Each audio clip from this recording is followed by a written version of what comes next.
Just the trailer wash out. Okay. In the back? Yeah. You want me to back now? Yeah. And then come back later and pay? I can pay now. Yeah. Tapos ito, ipapa-reimburse ko sa kanila kay $40 din to. USD. Trailer nila to. Expenses ng kanilang business to, which is yung Turk Enterprise. So, ang gagawin mo, ipapa-reimburse mo sa kanila yung mga dapat. Para sa ganun yung pera na ginamit mo naman bumalik. Alam mo naman, libre. Pero kung sarili mong sarili mong trailer.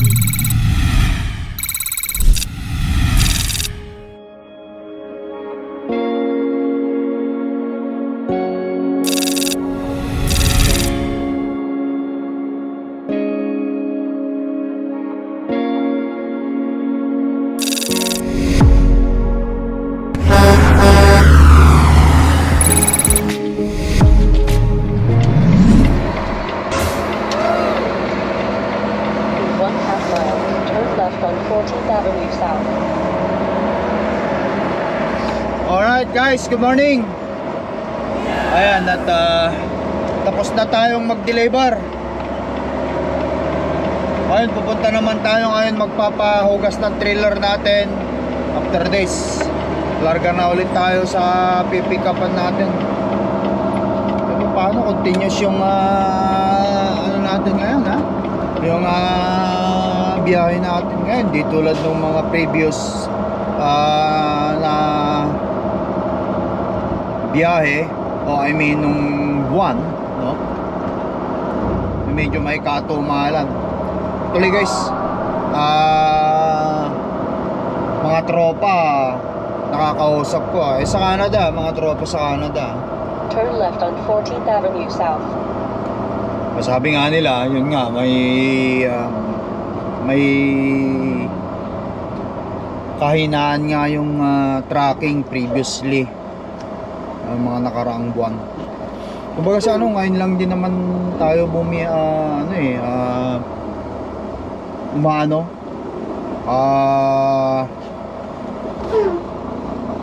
ngayon lang din tayo bumabawi na naman.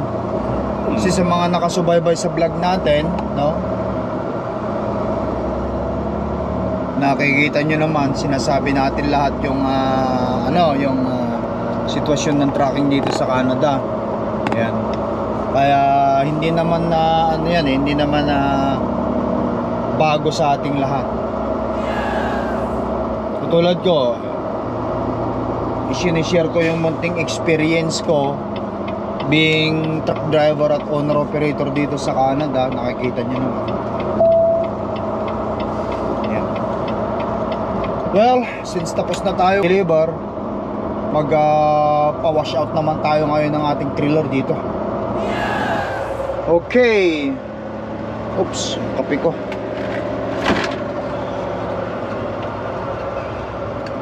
Ito yung wash out nila.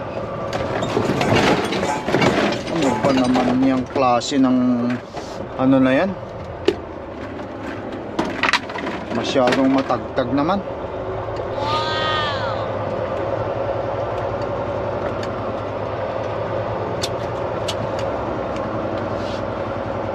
Muna tayo sa opisina bago tayo umatras.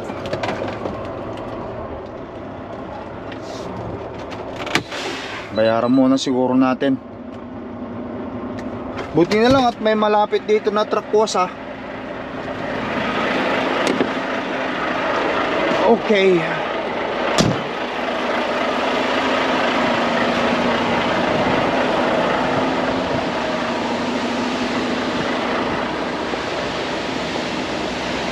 Wash office, sabi.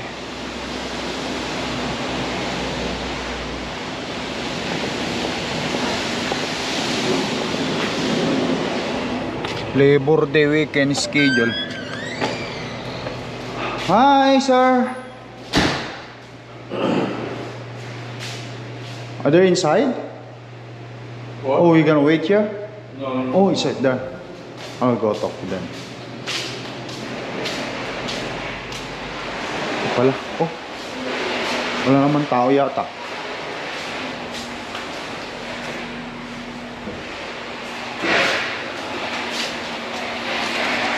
Ahmad?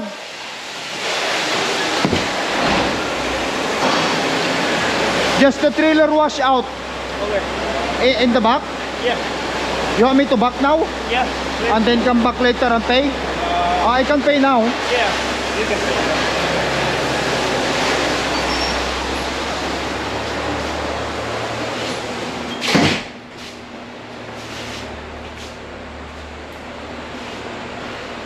Magkano kaya ito?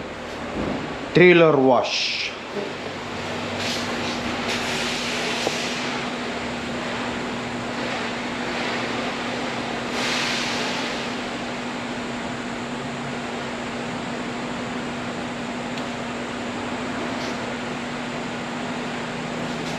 And the trailer number is 14633.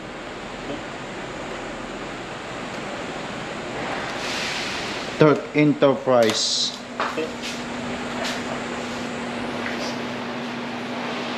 It's a truck and trailer. Trailer, just trailer lang. Ay, trailer only. Tagalogin ko pa.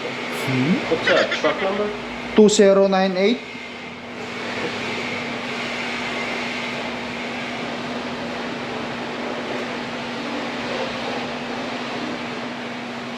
It would be 40 even. Okay. I pay it in my card here. Card.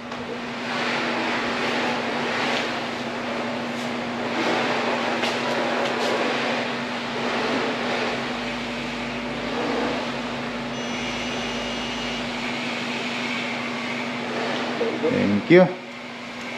$40 even. Yep. Okay, so please. Sign over here. Oh, is it there? I got it. Oh, you got it. Thank you.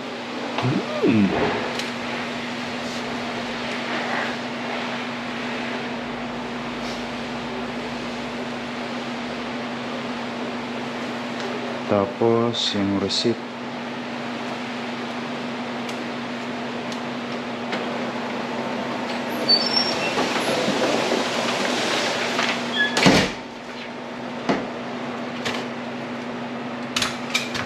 Okay, so just open or somebody will going to open? Someone will open it. Just go ahead and back all of them. Can I use your washroom first? Yep. Go. Okay. I will go to washroom first. So muna tayo guys. Ihilang ko. Okay. Okay. Ayan guys. $40 USD. 40 USD ang ano.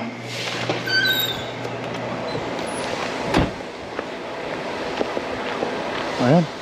Dito yung wash out nila eh. Reaper wash out. Trust tayo dyan.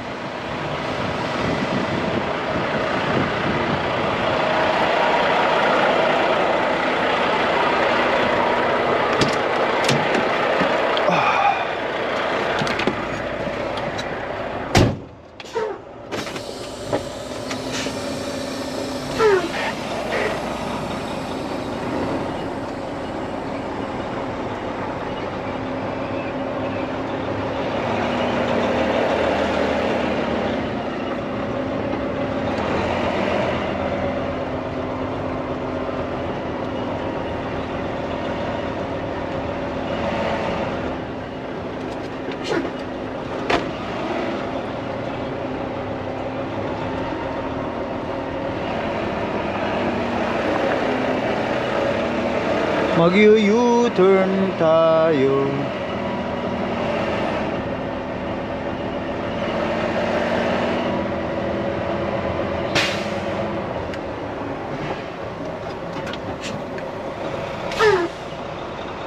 Silverline livestock trailer washout.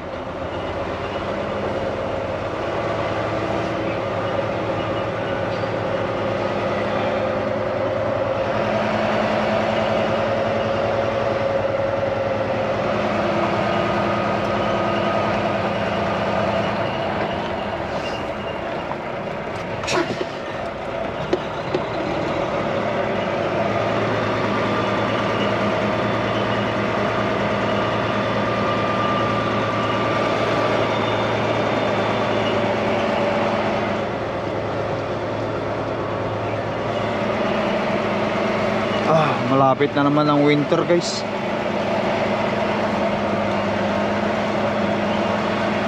Kalaban ng mga truck driver or ano,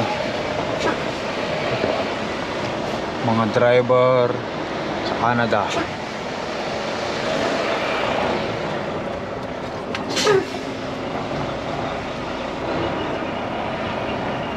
Winter.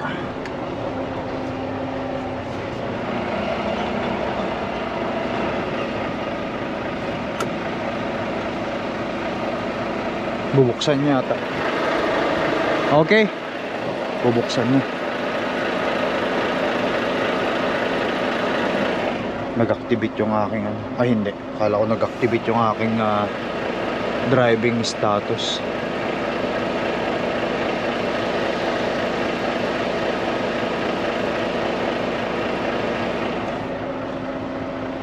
Saglit lang naman to, guys eh.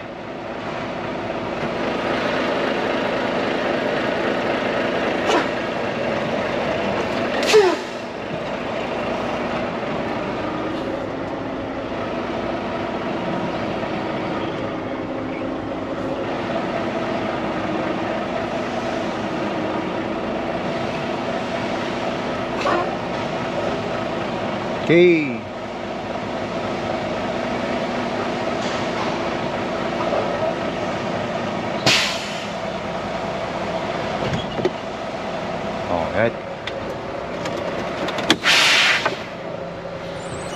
Alright, tapos ito ipapa-reimburse ko sa kanila kay $40 din to, USD. Okay, so lagay ko dito yung ano, ilagay ko rito yung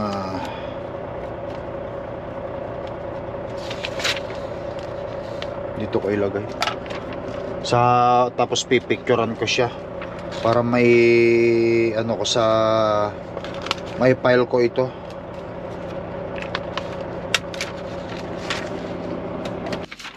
Kailangan din kasi nating i-ano, guys eh, yung mga ganito, yung mga road expenses natin. Siyempre may mga ganitong bagay, pahugas. Pwede naman itawag mo sa kanila tapos kumuha ng pera sa truck stop. Mag-withdraw ka doon. Tapos gagamitin mo sa pangganito. Bale ang mangyayari noon, mag-cash advance ka sa kanila, no, guys? Pag cash advance ka sa kanila ng pera, let's say sabihin natin kung gusto mo mag-cash advance sa company ng $200 o $300 USD, depende yun sa company, guys, ha, na ano, na pinapasukan nyo kung magkano yung minimum na maaari nyong cash advance sa kanila. Ako hindi ako nagka-cash advance kasi ganun din lang naman eh, kapag mag-cash advance ka ng cash, maaabala ka kapag pupunta ka pa ng truck stop, no? Siyempre kung walang truck stop dito na designated kung saan ka pwede mag-withdraw, mag-drive ka pa ng mga ilang kilometro, konsumo na naman ng diesel yon. Buti sana kung company driver tayo, walang problema. So ang ginagawa ko na lang, yung credit card ko na lang ang ginagamit ko para dito sa ano, sa mga ganito lang. Usually naman, guys, yung mga ganitong ano lang, yung road expenses na ginagamit ko eh, hugas lang ng trailer. Hugas lang ng trailer ang moron na ginagamit ko. Kaya sa isang biyahe ko, nasa 2 o 3 beses lang ako magpahugas. Ayan. At ito mga resibo na ito, since ang pera ko, sarili kong pera ang ginamit ko, ibibigay ko sa kanila ito, no, along with this slip na to, yung road expenses na ganyan, ito, upang sa ganun eh may ano nila, may reimburse nila sa akin. Nakita nyo, 1 wash o 1 trailer wash, depende ang ilalagay nyong note dito.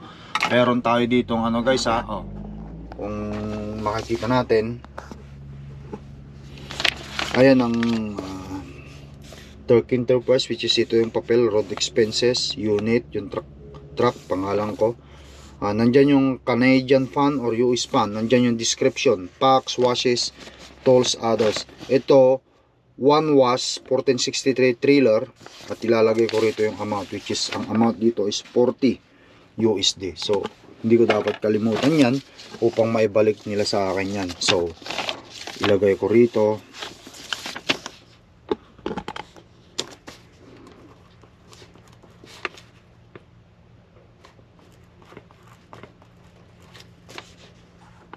Bali ganyan, $40. Kasama itong resibo na to para sa ganun na render sa atin. At syempre, i-packing, i-stapler natin para hindi mawala.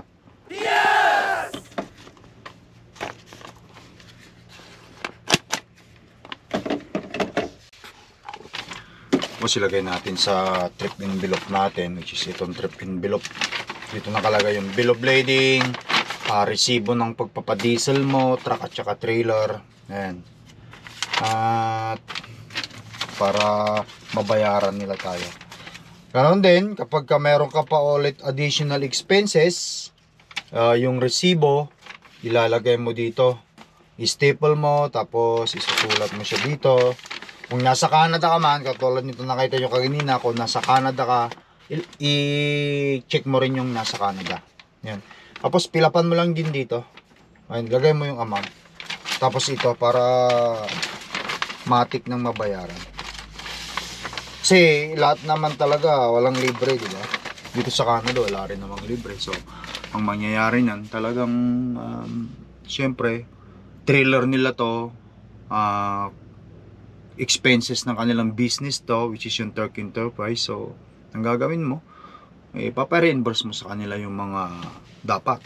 Para sa ganun yung pera na ginamit mo naman bumalik. Alam nga naman, libre. Pero kung sarili mong sarili mong trailer ito, iyo ang trailer, ayun. Siyempre, expenses ng business mo yan. Since tayo, truck lang din naman sa atin . Kaya kapag nagpahugas ako ng truck ko, since truck ko ito, sarili kong truck, ako magbabayad niyan. Pera ko talaga yon, expenses ng business ko yon.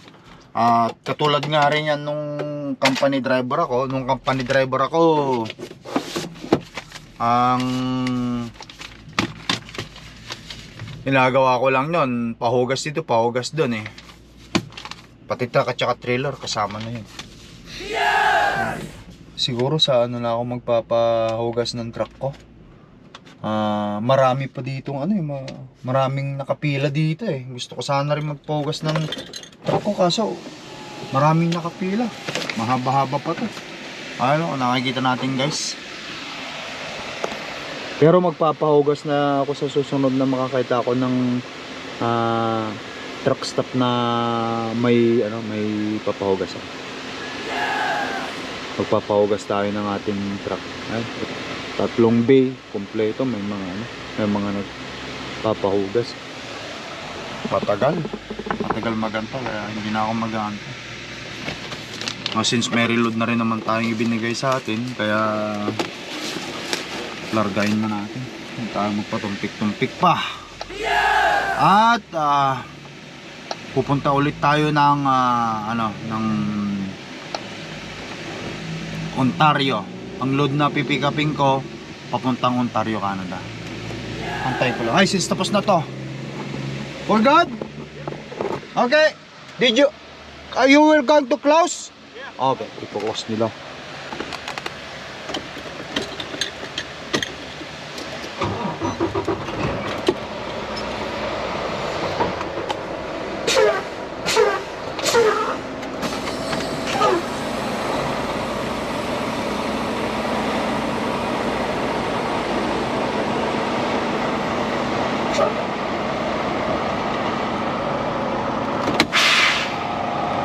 Tapos pupuntan natin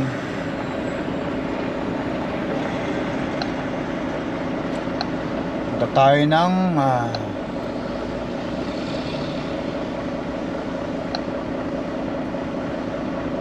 Sheboygan Falls, Wisconsin na naman ang larga natin. Alright guys. Saglit lang guys, babayin natin. Make sure natin na sinarado niya yung trailer natin. Baka mamaya nagpakumpiyansa ako sa kanya na sinarado niya. Hindi pala niya na isarado. Tapos tumatakbo tayo ng tumatakbo sa karsada na hindi na isarado yung trailer natin. Patay tayo dyan. Marami akong nakikita sa social media na ganyan ang nangyayari. Kaya bilang truck driver, double check natin. Ayan. Tignan nga natin kung gaano kalinis yung pagkalinya. Importante na linisan. Okay na yan. Hindi ko na papasukit sa loob guys kasi ayaw kong makontaminate yung ano natin, trailer natin, kaya pagkain na naman ng pangarga. Maigi siguro kapag hindi na pagkain ng pangarga natin. Pero balang araw mag-ano rin ako, mag-try din ako sa mga flat deck na mga yan. Itong truck ko kasi hindi pa pwedeng ilipat to sa mga flat deck eh. Kaya pagtitiisan sa kalahating taon na lang bayad na to. Pagka mabayaran ko tong truck ko na to, masasabi ko isa ako sa Pilipino o Pinoy, tamo, yung truck driver dito sa Canada na nagkaroon ng truck. Ganun lang yun, pag nabayaran natin sana wala maging problema. Alright guys, let's go!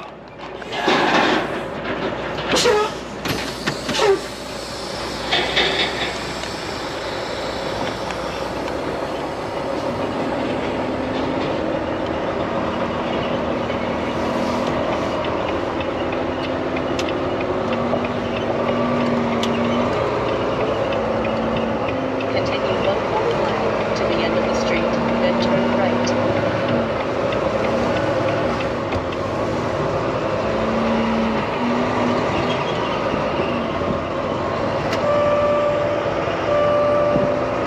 Turn right on Ireland 141.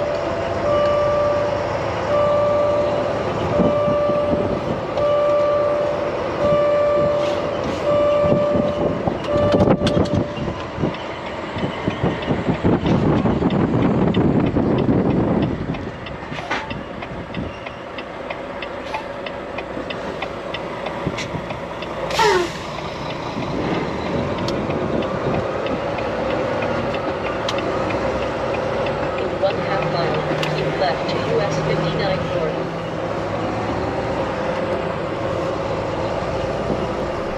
Alright guys, ayan.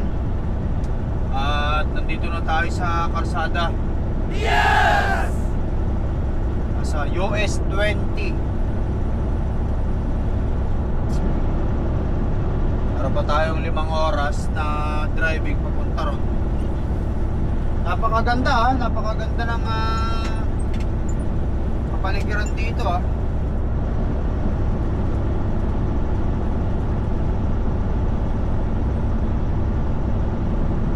Dito sa US, Canada guys.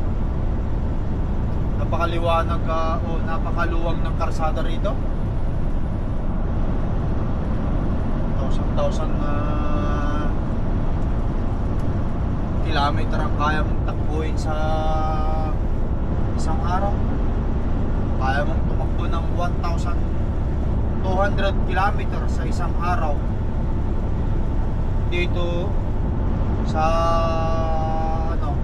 US at Canada. Depende pa yun sa bilis ng truck mo Important pa yun. Patulad dito, ang rito, ang speed limit dito 66 miles per hour. Parang 105 kilometer per hour ito kung i-convert mo sa kilometer.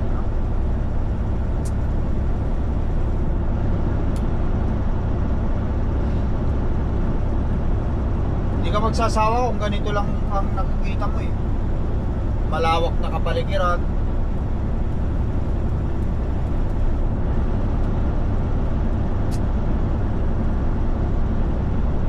Pero minsan guys, dumarating din yung pagkakataon na naboboring ka. Siyempre, pwede mong ginagawa, pwede kang nagdadrive.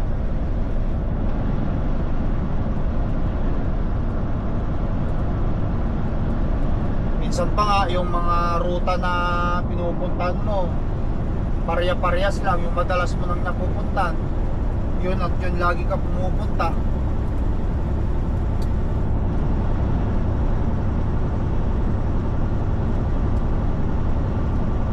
Nakakaumay din talaga.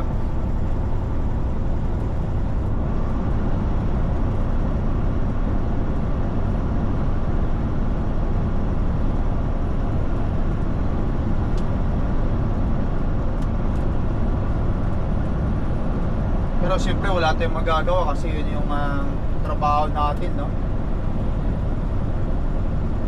Katulad ko, alam naman ng lahat na ako'y isang hamak na high school graduate lang. At truck driving lang ang alam kong skill.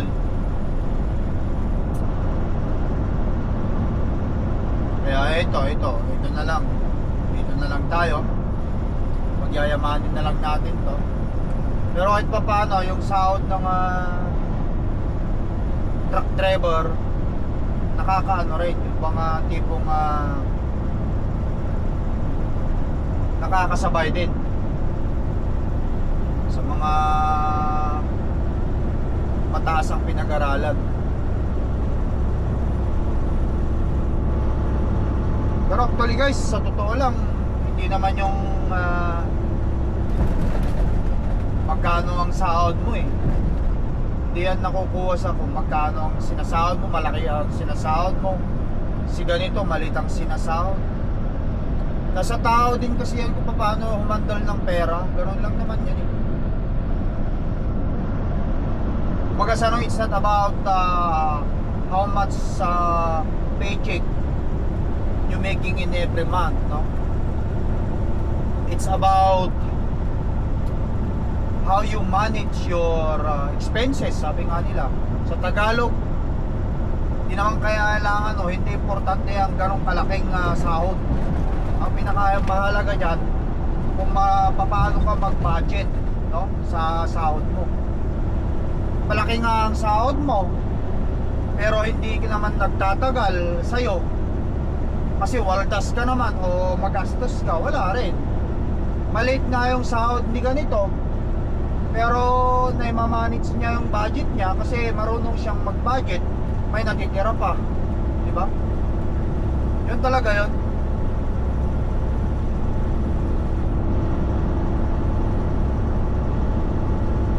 Lahat naman tayo, galing tayo sa ano guys eh, sa hirap, malamang katulad ko rin naman eh. At karamihan dito sa Canada karamihan nakarating ng Canada, hindi naman mayaman eh. Kaya ang masasabi ko dyan, ang mga kagaya ko na galing sa mahirap sa Pilipinas, simpleng peaceful winter lang na nakapag-Canada, masasabi kong win-win na ako nun sa buhay. Pagkasano, win na ako, nanalo na ako sa ano, kasi siyempre matagal na ako rito, Canadian citizen na ako, andito na yung lahat ng, andito na kami lahat ng pamilya ko, mga anak ko at misis ko, naka-establish na rin kami rito kahit papano, may stable job tayo. Kahit hindi ako nag-owner operator, nag-truck driver lang ako, guys, ano na yun eh, yung mga kaya ko nang buhayin ng ang family ko kahit na company driver lang ako. Kumbaga sa ano, kaya na natin buhayin yun. Bilang truck driver dito sa Canada eh, kaya mong i-raise ang isang family.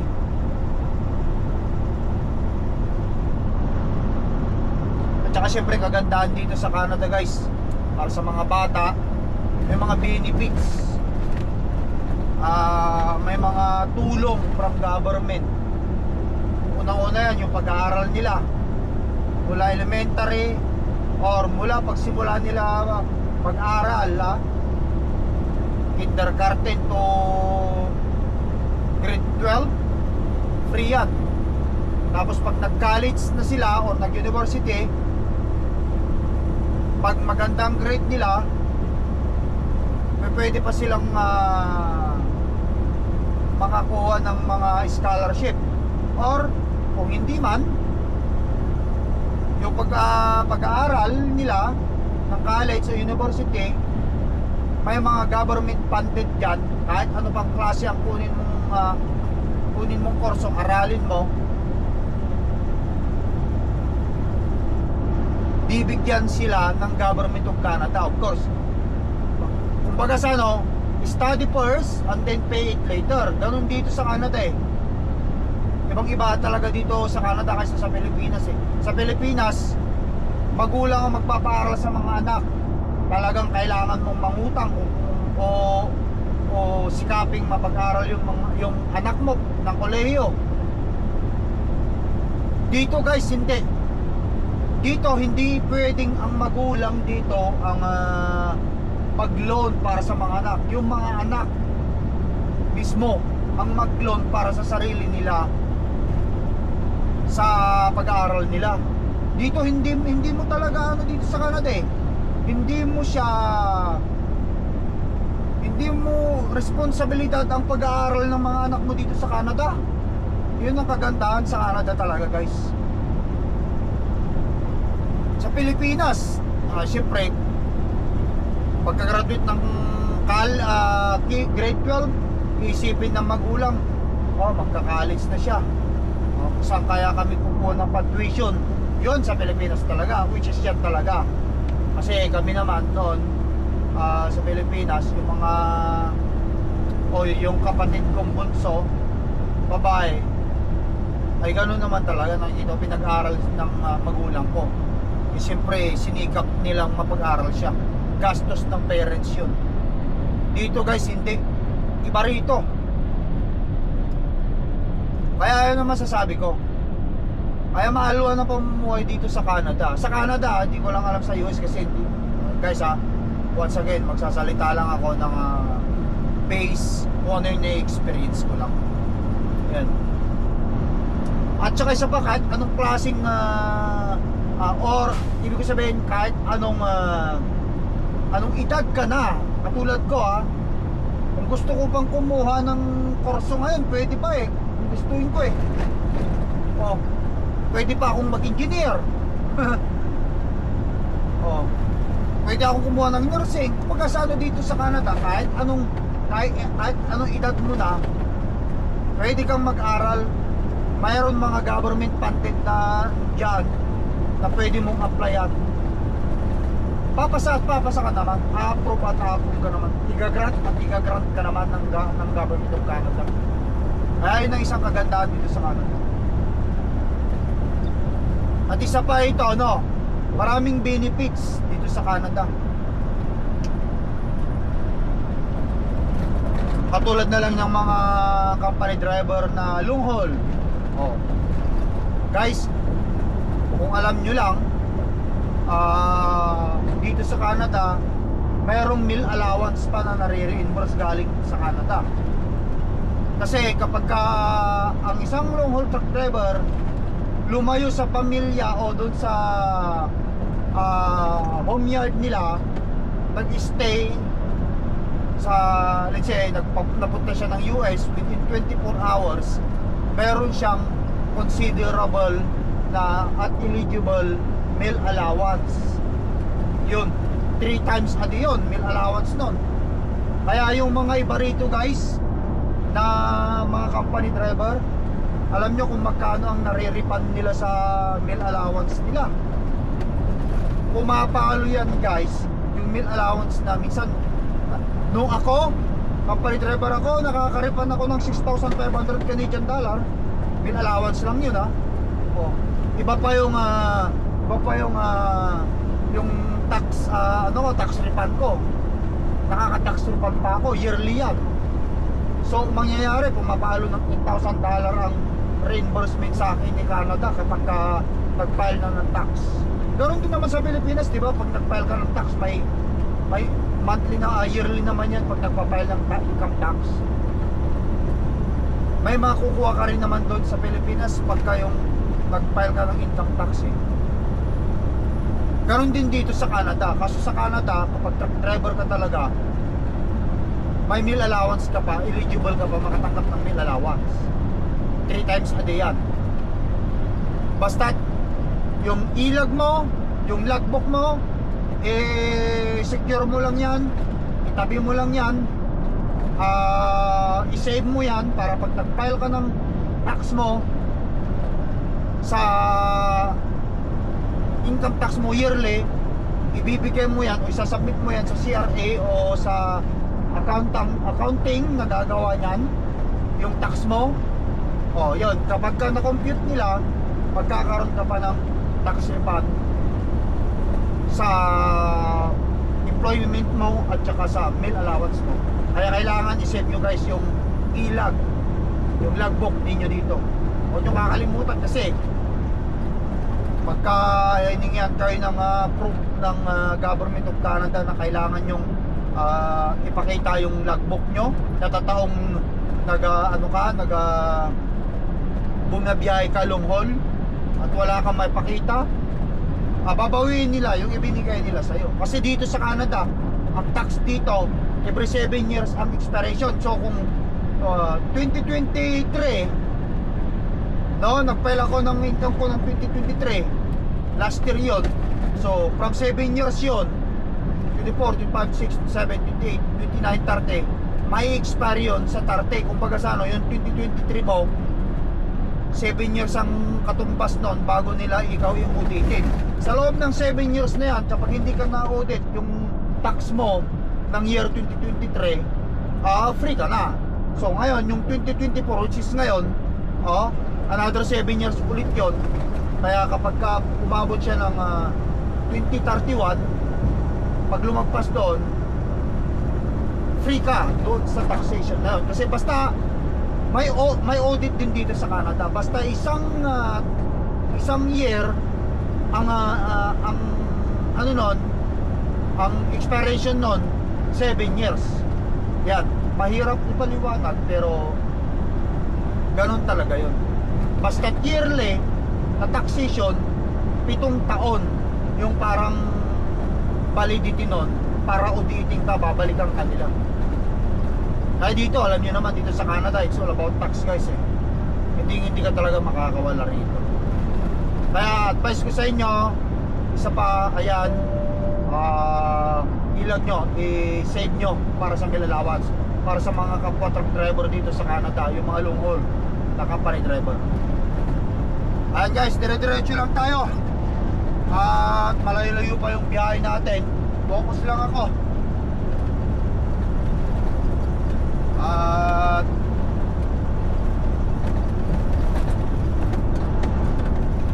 pagkadating ko siguro doon, baka kinaumagahan,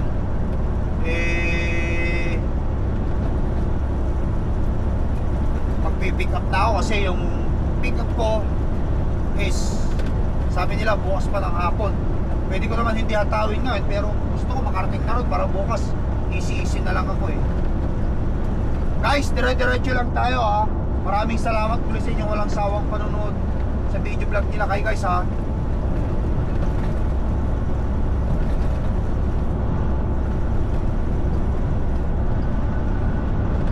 Thank you guys once again ha. Papaalam na muna tayo. Ingat kayo lagi yan.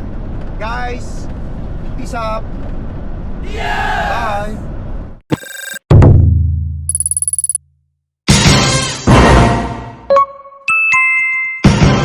Lakay Pinoy Tracker.